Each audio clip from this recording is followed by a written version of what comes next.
levanta-te, desce a casa do oleiro, e lá te farei ouvir as minhas palavras. Louvado seja o nome do Senhor. Vocês vão poder assentar. Louva a Deus, irmão, pela vida do pastor Israel, a qual está se recuperando no procedimento cirúrgico. Louva a Deus também pela vida dos vice-pastores da igreja, a pessoa do presbítero João Paixão, do presbítero Ricardo, que o Senhor possa abençoar. Agradeço também o convite do presidente dos varões, o presbítero Armando e o vice-irmão Elvis. E louva a Deus também pela vida da igreja, pela vida dos membros, dos congregados, que aqui se faz presente.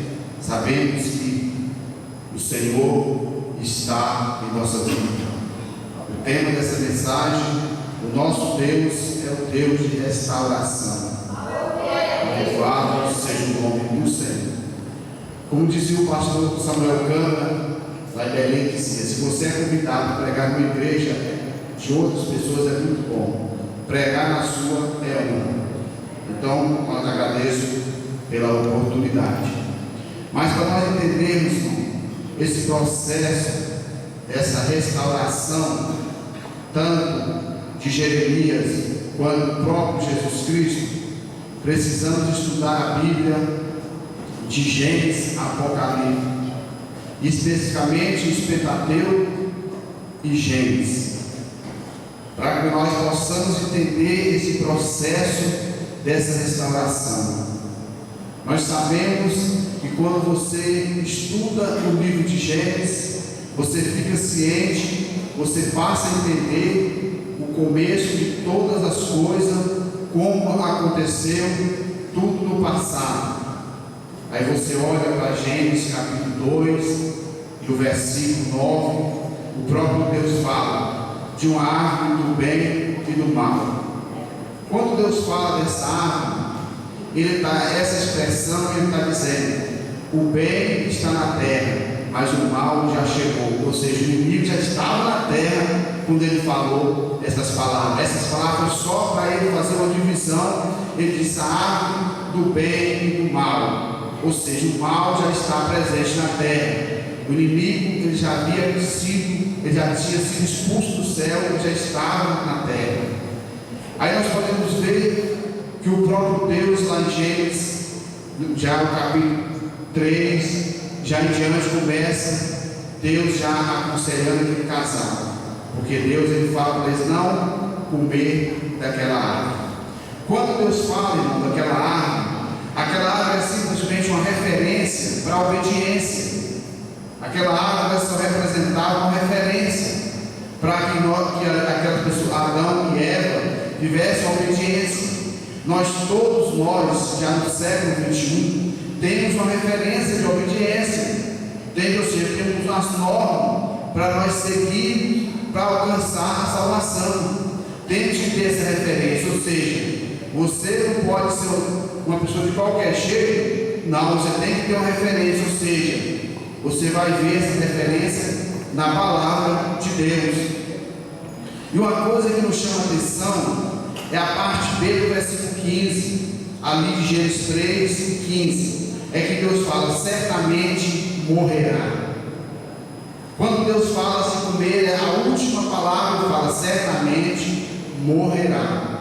Quando ele usa essa palavra, certamente morrerá, ele fala que o homem, se ele desobedecesse a Deus, porque ali nós sabemos que ele tinha sido feito imagem e semelhança de Deus. E quando Deus fala, se eles perdessem aquela imagem e aquela semelhança, ele estaria propício a perder a vida eterna. Ou seja, eles ali estavam vulneráveis a ter uma vida física e posteriormente a morte eterna. E quando Deus fala que eles morreriam se eles chegassem a essa desobediência, ali nós podemos ver, amados irmãos, que Deus ali está falando de Adão e Eva, que está vivendo numa dispensação. Nós sabemos que existem 7 dispensações, mas vamos falar somente 2. E nós sabemos que ali Adão e Eva estavam na dispensação da inocência, ou seja, eles estavam ali dedicados totalmente a Deus. A sua devoção era totalmente falar com Deus, ou seja, eles tinham vida eterna, porque eles estavam ali em adoração a Deus. Eles estavam simplesmente ali, dispostos a estar diante de Deus todos os dias da sua vida. Mas a partir do momento que eles ali saem da presença de Deus, que eles caem da presença de Deus, que eles vão lá e comem ali, que eles obedecem a referência de obediência, que eles ultrapassam uma referência que eles jamais poderiam ter ultrapassado, eles entram agora numa dispensação chamada a dispensação da consciência. Essa dispensação da consciência, ela traz para nós, ela traz para você uma responsabilidade dos seus atos. A partir do momento que eles entram nessa dispensação da consciência, é porque eles tinham consciência do que tinham feito, ou seja, não era mais inocente. Ali eles estavam conscientes, e essa consciência, ela ia gerar na vida deles o que? Uma expulsão do jardim do Éden. Ou seja, agora eles iam ter, a palavra ia se cumprir, que Jesus falou: certamente morrerá. Vocês agora estão condenados até a vida a morrer. Vocês estão mortos, vocês se separou de Deus. Nós podemos ver quando o apóstolo Paulo escreve aos Romanos, o apóstolo Paulo ele fala várias coisas para os romanos. Ali não somente para os romanos, porque na cidade de Roma havia muitos gentios que estavam lá. O apóstolo Paulo escreveu somente para os romanos. E o apóstolo Paulo ele fala de justificação, ele fala de regeneração, ele fala de santificação, e fala de muitas coisas que o homem tem que alcançar gradativamente. Isso não é instantaneamente, isso aí é coisa gradativamente na vida dele, para ele poder alcançar a vida eterna. E agora, quando Deus expulsa, irmão, Adão e Eva ali, eles começaram a sentir a consequência do pecado. Nós podemos ver, quando estudamos o livro de Gênesis, que eles ali, próprios animais que eram amigos de Adão, que estavam todos os dias, ficaram inimigos dele. O próprio leão, a formiga, tudo ficou contra ele. Por quê? Ele perdeu a semelhança. Ele perdeu, por isso nós estamos falando de restauração. Eles perderam a semelhança de Deus. Você só tem a semelhança de Deus porque você foi restaurado na cruz do Calvário. Essa semelhança, o que significa a palavra restauração? A palavra restauração significa trazer ao estado de origem. Muitas vezes você tem uma foto velha na sua casa, hoje não se usa mais isso. Mas antigamente passavam aquelas pessoas que faziam quadro, e você ia lá e fazia um quadro. Aí se você só recebia a foto se ela tivesse parecido com o que você tinha dado para levar. Senão você não recebia, que chama restauração, trazer ao estado de origem. E a pessoa ia lá e restaurava aquela foto, trazia você, não, que aí eu recebia, ficava com aquela foto. Porque restaurar é trazer o estado de origem. E o homem tinha essa origem lá na inocência. Mas quando ele vai para o estado de consciência, ele perde essa origem. E nós podemos ver o apóstolo Paulo, quando ele escreve lá aos Romanos, ele fala de duas coisas que nos chamam muita atenção. Porque quando o apóstolo Paulo fala, ele fala de patriarca, ele fala de Abraão. E Deus, irmão, ele vem tentando de todas formas, depois que o homem caiu, ele veio tentando de todas formas trazer o homem de volta, usando as pessoas para falar com o homem. Ele usou Noé, pregou 120 anos. Aí ele usa Abraão. E uma coisa que nos chama a atenção é que Abraão, apóstolo Paulo, ele quer fazer uma referência para você fazer divisão de duas palavras, que é a palavra crer e a palavra fé. Por quê, irmão? Se você sair hoje aí desse sonho, sair na rua e começar a falar de Jesus para as pessoas vão sair de você rápido, muito rápido. Eles vão dizer: não, eu sou religioso, eu creio. Aí, irmão, essa palavra, o apóstolo Paulo fala, que é a palavra que quando a pessoa diz eu creio em Deus, existe um vácuo entre essa palavra e a comunhão com Deus. Não é só falar que crê em Deus, você precisa mostrar fruto, que você realmente crê em Deus. Aí o apóstolo Paulo fala de Abraão, que aproximadamente 450 anos antes da lei, recebe o chamado de Deus e creu em Deus, e acreditou em Deus e teve fé. Aí o apóstolo Paulo explica para as pessoas que essa fé de Abraão é algo tão especial, uma fé que ninguém consegue tirar de você. Jesus, quando ele veio aqui na terra, Jesus sempre fazia referência à fé. E você pode ver que Jesus falou de um grão de mostarda. Por que Jesus usou o grão de mostarda? Porque o grão de mostarda é o grão mais difícil de ser quebrado. É o grão mais difícil de ser quebrado. Você coloca um grão de arroz debaixo de uma carreira de 400 toneladas, ela passa e quebra. Coloca um grão de feijão e quebra. Coloca um lá de mostarda e não quebra. Por quê? Jesus falou de algo pequeno que transforma você em algo vencedor, em algo grande na sua vida. Aí o apóstolo Paulo, ele fala para os romanos que a fé verdadeira em Deus, ela gera uma comunhão entre a alma do homem e o Espírito de Deus. Essa comunhão não deixa o vácuo que fica ali, que a pessoa diz: eu creio em Deus. Não, a fé que você tem, ela gera na sua alma, ela gera ali uma imunidade na sua alma, entre a sua alma e o Espírito de Deus.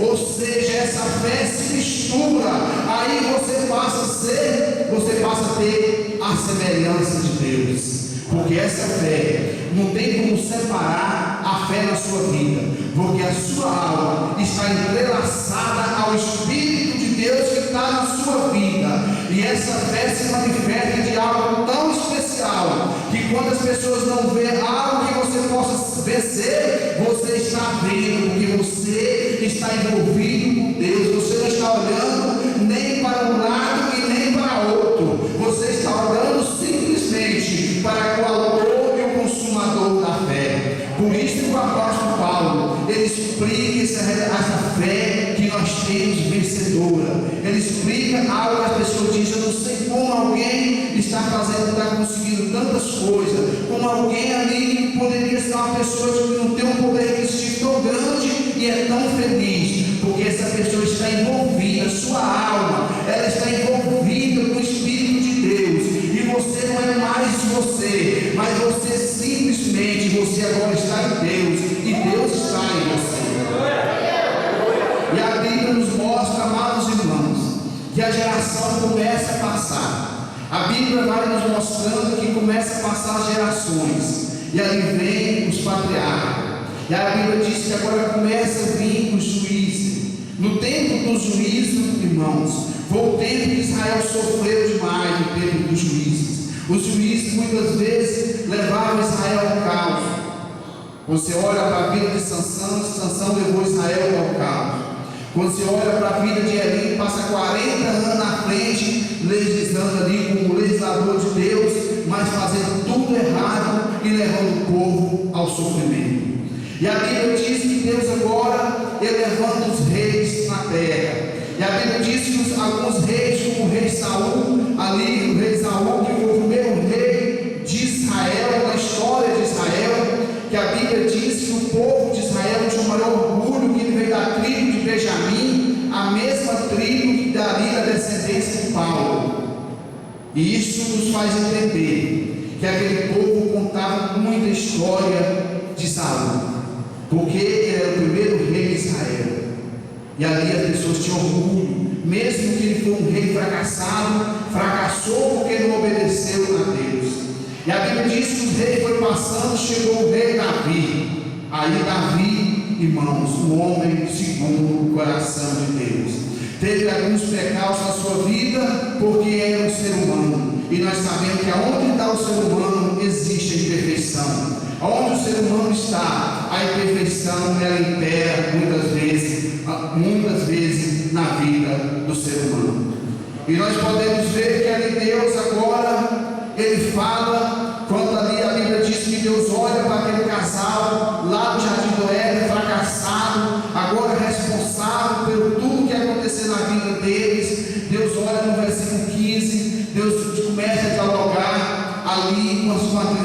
santa e fala: dessa descendência dessa mulher vai nascer um que vai pisar na cabeça da serpente. E nós podemos ver, irmão, o inimigo, ele começa a olhar o comportamento humano, ele começa a olhar o comportamento. A Bíblia diz que Deus ali, ele olha para a vida de Moisés, toda pessoa que vinha, que se destacava diante de Deus, o inimigo já pensava que era alguém que ia destruir a sua vida, mas ele conseguia destruir a vida dessas pessoas. E nós podemos ver que agora, saindo dos juízes, a Bíblia diz que Deus tem os profetas menores, os profetas maiores na terra, aonde a Bíblia diz que agora chegamos no texto em que foi lido. E Deus agora, ele começa a olhar para a nação de Israel, que era segundo o coração de Deus. O povo de Israel era para ser o povo totalmente de Deus. Eles achavam que eles eram totalmente de Deus, mas Deus realmente muitas vezes não estava com eles, porque eles estavam desobedecendo a palavra de Deus.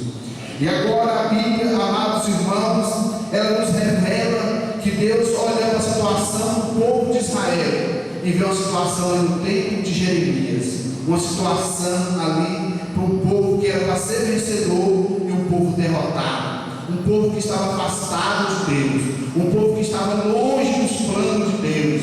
Nós sabemos que hoje, no século XXI que vivemos, na era moderna, nós vemos que muitas pessoas deveriam estar aqui na casa do Senhor, mas não estão aqui. Nós vivemos num mundo com mais de 8 bilhões de pessoas, e só você está aqui, só nós estamos aqui, e temos que ser gratos, porque se no meio desse tanto de gente, o Senhor nos escolheu para estarmos aqui.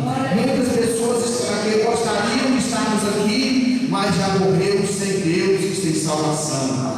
Mas aqueles que morreram em Cristo, como disse o irmão Filho, o apóstolo Paulo, ele reforça que os que morreram em Cristo ressuscitarão primeiro. Quando o apóstolo Paulo fala que quem morreu em Cristo ressuscitarão primeiro, essa expressão morrer em Cristo significa morrer servindo ao Senhor, fazendo a vontade de Deus. E nós podemos ver que agora Jeremias olha também como profeta de Deus. Profeta significa aquele que dá recado de Deus, aquele que leva o recado de Deus para o homem.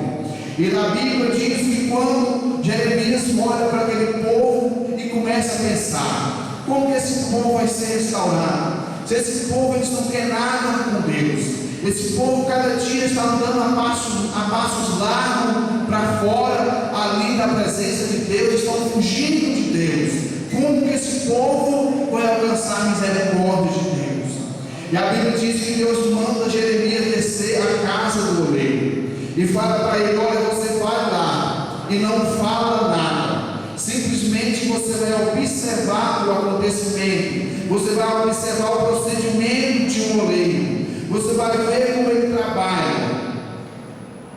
E Jeremias desce ali e fica sentado, olhando aquele homem trabalhar. E todo momento, amados irmãos, que Deus manda você fazer algo. Hoje na escola dominical nós tivemos a certeza que quando Deus está calado, você se sente constrangido em sentir a presença dele. Quando Deus está calado, mesmo ele estando em silêncio, você sente a presença dele e você sabe que ele está ao seu lado. Mesmo no momento de dificuldade da sua vida, que você olha e sente que Deus está longe de você, porque as nossas fraquezas, a nossa fragilidade humana, ela nos leva a entender o momento que passamos na nossa vida, que olha, nós chegamos até a pensar que Deus nos esqueceu de nós. Muitas vezes nós estamos passando uma situação, não é só financeira. Quando falamos de situação, as pessoas já levam logo para o financeiro, porque o mundo hoje, na modernidade de hoje, o mundo capitalista quer olhar somente para essa parte financeira. Mas eu quero dizer em outra dificuldade, muitas vezes de pessoas que o seu parte, momento que tem alguém da sua família no hospital, momento que o filho seu está doente, uma pessoa que você ama está passando dificuldade em todas as áreas da vida dele, e você muitas vezes não tem algo ali, não pode ajudar essa pessoa porque o seu recurso, a talvez são poucos, e você sente e diz: mas Deus não está vendo isso? Será que Deus não está com essa pessoa? Será que Deus não está comigo para me levar uma palavra de conforto? Essa pessoa, o silêncio de Deus, ele te constrange, amados irmãos, a você sentir a presença dele e sentir que ele está perto de você. Nós sabemos, amados irmãos, que a presença de Deus, a glória de Deus, ele pode estar pertinho de você. Quando fala a glória de Deus está aqui, estamos falando que Deus está aqui. A glória de Deus, ela pode estar em movimento, e a glória de Deus pode estar também em silêncio. Deus está em todos os lugares.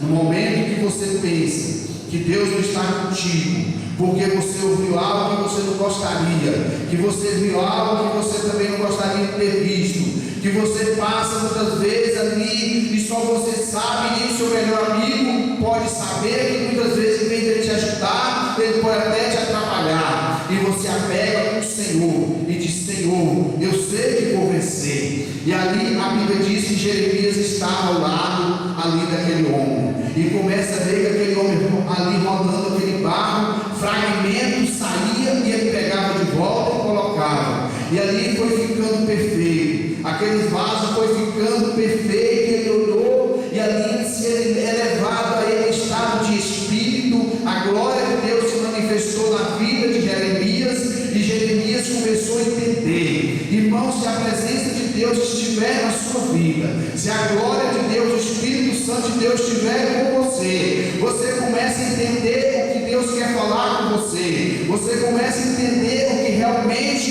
Deus tem para falar. E a Bíblia diz que agora ele começou a entender o projeto de Deus, ele começou a entender o que Deus estava fazendo, e disse: não, o meu Deus é Deus de restauração, o meu Deus é Deus de autoridade, o meu Deus é Deus de poder, o meu Deus é um Deus que pega a nação caída, é o Deus que pega a nação derrotada, e quando as pessoas dizem que essa nação não tem mais para onde ir, o Senhor está dizendo: eu estou aqui e vou te erguer, e você vai ser um vaso, você vai ser um vaso na minha mão, você vai ser um vaso nas minhas mãos, você vai ser um vaso de autoridade, você vai colocar a mão na cabeça de alguém, e a glória de Deus vai se manifestar na sua vida, e aquela pessoa vai ser transformada, você vai sentir o poder, a glória de Deus na sua vida, e você não vai conseguir conter, porque o Espírito de Deus vai levar você a outros lugares, a lugares altos, e você vai dizer: olha,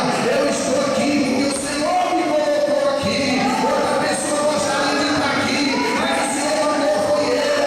O Senhor está mandando Jeremias, olha, e Jeremias agora começa a sentir a glória de Deus, e aquele povo começa a ser restaurado, porque Deus estava mandando. Se Deus mandar, você pode fazer, porque Ele está contigo.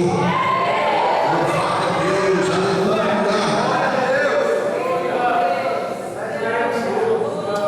Louvado seja o nome do Senhor.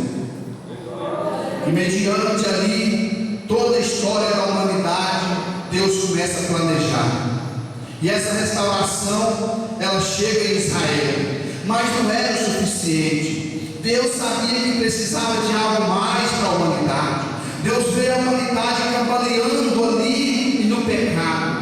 E o apóstolo Paulo, agora escrevendo ainda aos Romanos 3:23, ele diz: porque todos pecaram e destituídos estão da glória de Deus. Quando Paulo fala da destituição de uma pessoa, para você entender o que é uma destituição, você saber como é uma pessoa foi destituída, que é destituir uma pessoa. Por exemplo, você trabalha na empresa, para você entender, e você é demitido daquela empresa, e quando você é funcionário daquela empresa, você tem acesso ao seu cartão, você entra, bate seu ponto, trabalha. A partir do dia que você é desonerado daquele cargo, que você sai daquele emprego, se você voltar naquela empresa, mesmo tendo muitos amigos na empresa, você volta como uma pessoa estranha. Assim aconteceu com a história da humanidade. Quando o homem sai da presença de Deus, a Bíblia diz que ele leva consigo ali uma maldição, e as pessoas agora tudo estava afastado. O O apóstolo Paulo agora ele fala que foram destituídos da glória de Deus. Eu falei aqui da glória, a glória é a presença de Deus. A pessoa foi destituída da presença de Deus. Aí é quando alguém volta naquela empresa, ele é estranho e não pode entrar. Ele pode até entrar naquele lugar, mas ele é estranho e não tem os mesmos direitos. Não tem os mesmos direitos. É como se você adotar um filho de uma pessoa e você não registrar ele legalmente, e você tem mais alguns filhos ali na sua, mais dois filhos, e você adotar outro e não colocar ele ali, não registrar ele como seu filho e colocar ele no testamento. No dia que você partir, que for o dia de dividir os bens, ali aquele menino viveu a vida inteira ali com o pai, mas na hora de receber o bem, o juiz não vai decretar ele como herdeiro. O juiz de Deus está chegando, e muitas pessoas não vão ser herdeiros do trono. Muitas pessoas não vão poder sentar na mesa com o Senhor. Nós sabemos, amados irmãos, que o juízo de Deus está chegando para a terra. Nós vemos acontecimento apontando para a volta do Filho do Homem nas nuvens. Nós vemos tudo está apontando que esse juízo está chegando. Mas se não fosse, você não estiver for adotivo legalizado, você jamais vai receber algo. Nós vemos que agora Deus viu que Israel não era somente Israel que precisava dessa restauração. Deus olha para os gentios e os outros povos da terra, e diz a Bíblia que Deus agora planeja a salvação. A salvação ela foi planejada por Deus, e Jesus Cristo, Deus é o autor da salvação. Jesus Cristo, ele é aquele que consumou a salvação. É como se alguém, um engenheiro, faz um projeto de um prédio, e agora o mestre de obra vai lá e executa aquele projeto. Quando Deus projeta a salvação para a humanidade, não somente para Israel, mas para todos nós que estamos aqui, para nós sabemos, amados irmãos, que quando Deus projeta a salvação, Jesus Cristo é o Deus é o autor, e Jesus Cristo agora é que consumou a salvação. Mas nós sabemos que agora, no começo da raça humana, aonde foi feito o casal no jardim do Éden, a Bíblia fala: façamos o homem à nossa imagem conforme a semelhança. E a Bíblia fala da Trindade Santa, e o Espírito Santo de Deus não podia ficar fora desse planejamento dessa salvação. E a Bíblia diz que quando Jesus veio a essa terra agora para executar o plano de salvação, para restaurar a humanidade por inteiro, a Bíblia diz que agora, quando Jesus está na terra, ele começa a pregar, e Jesus pregando, o Espírito Santo estava na vida dele, mas Jesus começa a olhar para o ser humano e ver que o ser humano sozinho não conseguia alcançar nada. Lá em João, no capítulo 16, a partir do versículo 1, Jesus fala para as pessoas que estavam ali naquele momento e diz: porque o Espírito Santo virá, ele convencerá o homem do pecado, ele convencerá o homem do juízo e da condenação eterna. E nós sabemos, amados irmãos, que o Espírito Santo, quando fala convencer, o Espírito Santo representa o intérprete da salvação. E o que você entende de intérprete da salvação? Nós sabemos aqui nessa igreja que um certo dia veio os irmãos americanos aqui, e muitos de nós não sabiam o que eles estavam falando. Nós precisamos de um intérprete aqui, precisamos de um tradutor, que foi o pastor Israel. O pastor Israel falava, eles falavam em inglês, o pastor traduzia para o português, e nós entendíamos. Jesus está falando, ele vai convencer, ele vai ser o intérprete da salvação, e nós podemos ver isso se cumprir depois do dia de Pentecoste, quando ali a Bíblia diz que Pedro estava nas ruas de Jerusalém, que a multidão cercava Pedro e dizia o que está acontecendo. A Bíblia diz que naquele momento o Espírito Santo de Deus entrou em ação na vida de Pedro e começou a interpretar a salvação. E a Bíblia diz que mais de 3.000 almas aceitaram a Jesus Cristo como Salvador, porque o Espírito Santo convencerá o homem. O Espírito Santo interpreta para você isso. Quem sabe você diz: olha, eu não estou entendendo. O Espírito Santo está dizendo assim. O Espírito Santo vai nos guiar com gemido inexprimível no momento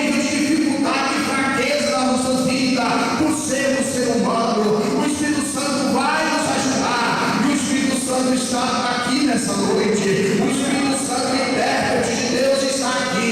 A glória de Deus está aqui, traduzida pelo Espírito Santo. A glória de Deus está nesse ambiente.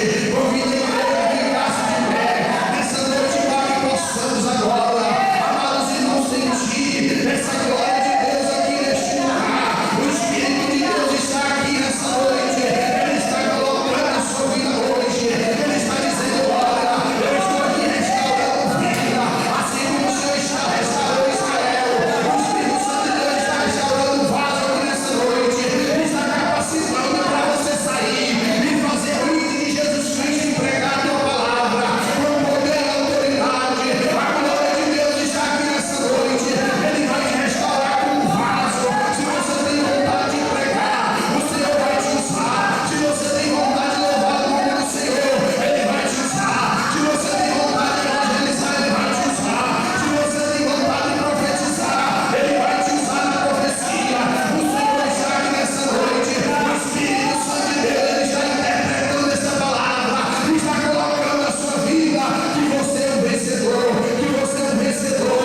Não adianta o inimigo, não adianta o mundo dizer que você é derrotado. Eu, ministro do Evangelho, nós declaramos essa igreja vencedora pelo poder da glória de Deus neste lugar.